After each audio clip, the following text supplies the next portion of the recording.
Bonsoir à toutes et à tous. Je suis ravie d'être là parmi vous pour animer cette belle table ronde accompagnée de nos 3 experts de l'audio digital. Je vais commencer par Emma Potier, Brand Content Manager chez Ocha.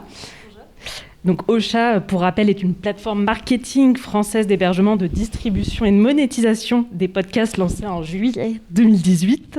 Membre associé, contrôlé et certifié de la CPM depuis juin 2020. Et Ocha comptabilise 6100 podcasts hébergés à date. C'est ça. John Mack, bonsoir, cofondateur et président de Studio Minuit, studio de podcast natif, créé en mars 2020. Donc Studio Minuit rejoint les classements de la CPM en février 2021. C'est plus d'1 million de téléchargements, bravo, par mois. Donc 16 podcasts contrôlés par la CPM et le podcast le plus téléchargé, Crime, Histoire vraie. Exactement. Et enfin, Benjamin Ours. Bonsoir. Bonsoir Benjamin, responsable éditorial des podcasts de Slate.fr. Le site Slate.fr donc, a été fondé en 2009. Les podcasts natifs de Slate lancés en 2016. Et enfin, la création de Slate Audio, plateforme de découverte et recommandation en 2021. Et donc Slate a rejoint les classements ACPM en novembre 2020 avec 15 podcasts et plus d'1 million de téléchargements chaque mois et transfert est donc le podcast le plus écouté de la marque Slate. Tout à fait. Donc on le voit chaque mois, la sortie de nouveaux podcasts, l'offre est de plus en plus riche et surtout le podcast natif gagne du terrain. Un tiers des Français de 18 à 64 ans écoutent des podcasts natifs selon l'étude CSA et Havas Paris. Emma, je vais commencer par toi.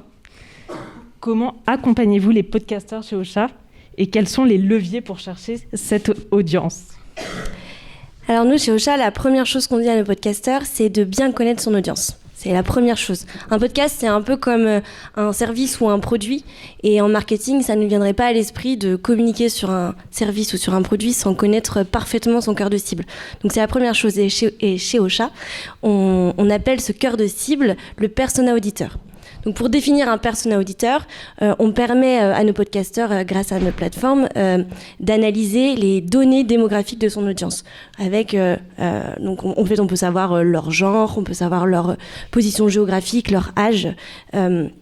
Et puis en fait, toutes les statistiques qui sont aujourd'hui présentes sur la plateforme Ocha vont même encore plus loin que ça et permet aux podcasteurs d'analyser carrément leurs habitudes d'écoute avec le taux de complétion, donc la durée moyenne des écoutes par épisode.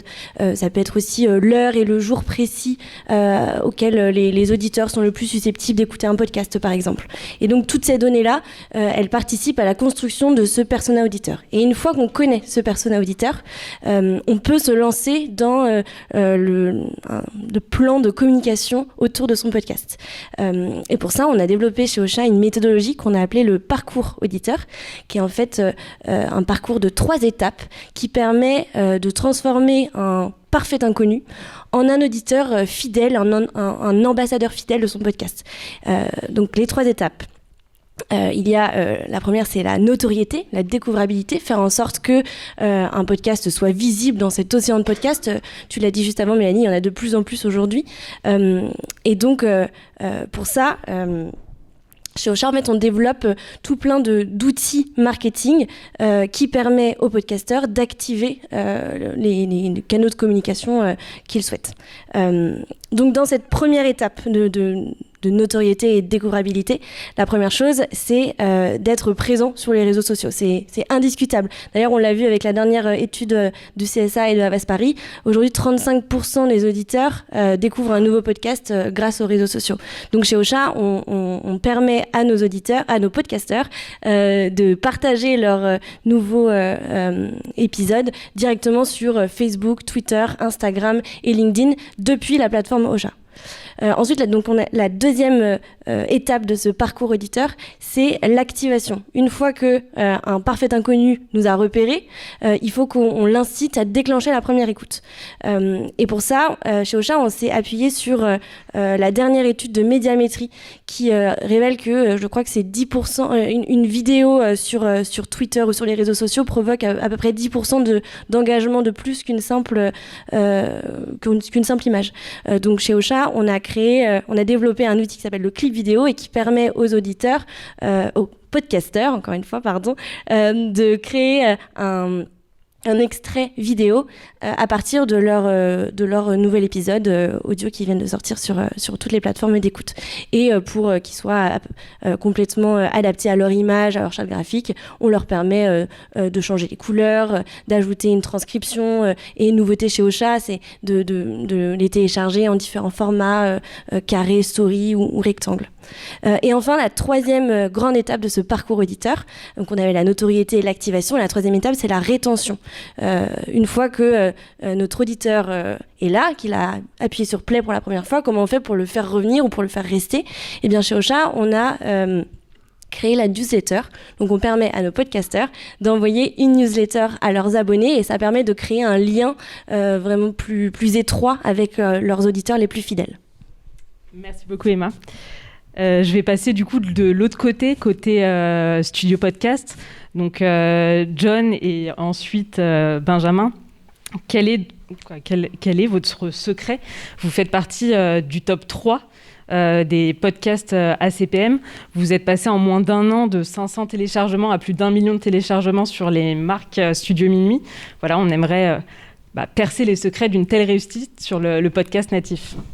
Alors malheureusement, on ne connaît pas vraiment le secret ultime qui permet de lancer un programme et que ce programme trouve son public. Mais nous, on se rend compte que la découvrabilité des nouveaux podcasts est vraiment difficile. Donc on s'appuie sur nos audiences en pensant qu'il y a des synergies entre les différents podcasts. Donc on fait tout simplement des bandes promo sur les podcasts dont on pense que les auditeurs peuvent trouver du plaisir à découvrir des programmes connexes qui sont dans la même thématique ou dans le même état d'esprit. Donc on fait des bandes promo assez courtes pour signaler le lancement de tel ou tel programme et on dit n'hésitez pas à le découvrir, etc. Maintenant on vous laisse écouter la suite de votre épisode. Mais on se dit que trouver des synergies au sein même de nos podcasts, c'est la meilleure solution quand on ne peut pas s'appuyer sur un média déjà existant, assez solide. Donc pour l'instant ça fonctionne, mais bien entendu il n'y a pas de recette magique et parfois certains de nos programmes sont des réussites artistiques mais des échecs en termes d'audience, donc ça ne marche pas à tous les coups. Merci John, du coup très bel enchaînement. Slate.fr qui était à la base un média s'est lancé sur le podcast, donc déjà pourquoi s'être lancé sur le podcast et comment avez-vous fait pour créer cette audience spectaculaire autour de Slate Audio, en particulier sur le podcast Transfert ? Alors pourquoi le podcast chez Slate ? Je pense que c'est parce que l'ADN de Slate de base, qui était donc il y a plus de 10 ans maintenant, déjà de faire des articles à la première personne, très incarnés, sur des sujets qu'on ne voyait pas ailleurs, est très proche de ce qui a fait décoller le podcast par la suite. Donc il y avait dès le départ des similitudes qui ont fait que aller vers le podcast en partant pour nous de l'écrit était assez naturel et très proche finalement de ce qu'on faisait déjà sur la partie web, sur le partie du site. Comment on a fait ensuite pour l'audience ? Je pense qu'il y a deux choses spécifiquement pour Transfert. C'est que Transfert, c'est un peu un ancien maintenant du podcast, mine de rien, puisque 2016, si on prend par exemple le classement de l'ACPM aujourd'hui, je pense qu'il y a très peu de podcasts qui datent de la même période, peut-être même aucun. Donc il y a une petite prime à la nouveauté et à l'ancienneté. Et ensuite, évidemment, s'appuyer sur la force du site lui-même.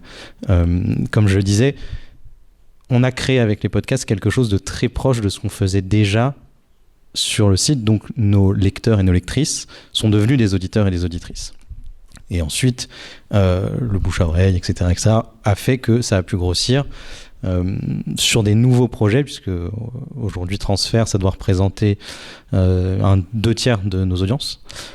Sur les nouveaux projets, il y a la force du site qui joue beaucoup encore évidemment aujourd'hui, et on a remarqué aussi malgré tout, donc il y a effectivement, si tu fais de la publicité pour tes propres podcasts sur tes autres podcasts, c'est plutôt une bonne façon de faire découvrir, ça marche très bien chez vous et ça le montre bien.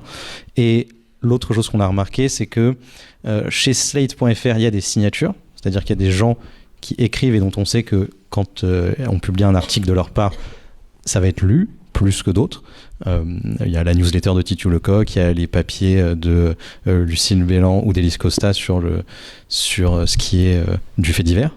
Et dans le podcast, c'est pareil. Quand ces personnes-là viennent avec des projets de podcast qu'elles nous proposent pour qu'on les fasse avec elles, on sait qu'on part avec une base déjà de potentiels auditeurs plus important que quand c'est d'autres personnes qui ont peut-être moins une communauté à la base, mais qu'on prend plaisir d'accompagner aussi et à qui on fait profiter de notre communauté à nous. Merci Benjamin. Et donc maintenant, une question pour tous les trois. Pour un podcasteur qui se lance, pour vous, s'il y avait juste un levier à actionner, ça serait lequel, Emma ? Pour nous, chez Ocha, on dit que c'est les réseaux sociaux, parce que c'est le levier qui est le plus efficace et le plus intéressant. Pardon, je suis désolée, j'ai un chat dans la gorge. Le plus intéressant et le plus efficace en termes de volume et de reach. Tout le monde est sur les réseaux sociaux. Nous, on y passe des heures pharaoniques, même si on n'a pas envie de se l'avouer. Et c'est aussi un levier pour lequel il y a une liberté et une créativité et une liberté de contenu qui est quand même super intéressante et avec un petit peu de... Merci. Avec un peu d'imagination et d'idées originales, c'est assez facile finalement de se démarquer. Et même si vous n'avez pas le temps ou pas l'envie de créer du contenu, et bien justement, il y a des outils comme Ocha pour se charger des supports de communication qu'on peut vous donner. John ? Moi, je dirais que ça dépend beaucoup de la thématique du podcast et de la personnalité du créateur de ce podcast. Donc, je dirais cultiver au maximum sa singularité. Donc, si c'est, par exemple, un influenceur, de s'appuyer sur son audience déjà acquise par ailleurs. Si vraiment il a une passion particulière qu'il souhaite partager, c'est, moi, je dirais, de la cultiver jusqu'à l'obsession pour la partager le plus largement possible. Donc, le conseil, ce serait plutôt de s'appuyer sur ce qui fait de lui quelqu'un d'unique. Merci. Benjamin ? Oui, spécifiquement d'ailleurs sur les réseaux. En fait, j'allais faire un lien entre les deux. C'est que les réseaux, c'est très vaste. Et comme on le sait souvent, dans le podcast, on vise une niche. Et ça peut valoir le coup d'aller chercher directement. Donc quand on est déjà un peu influent dans cette sphère, c'est plus facile. Mais d'aller chercher directement les gens qui sont concernés par ce podcast.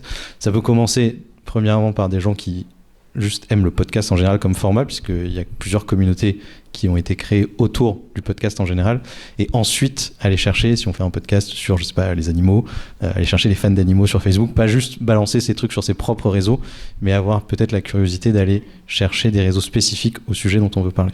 Voilà, on a un petit peu de retard, on va clôturer. Merci à vous trois, merci Mélanie.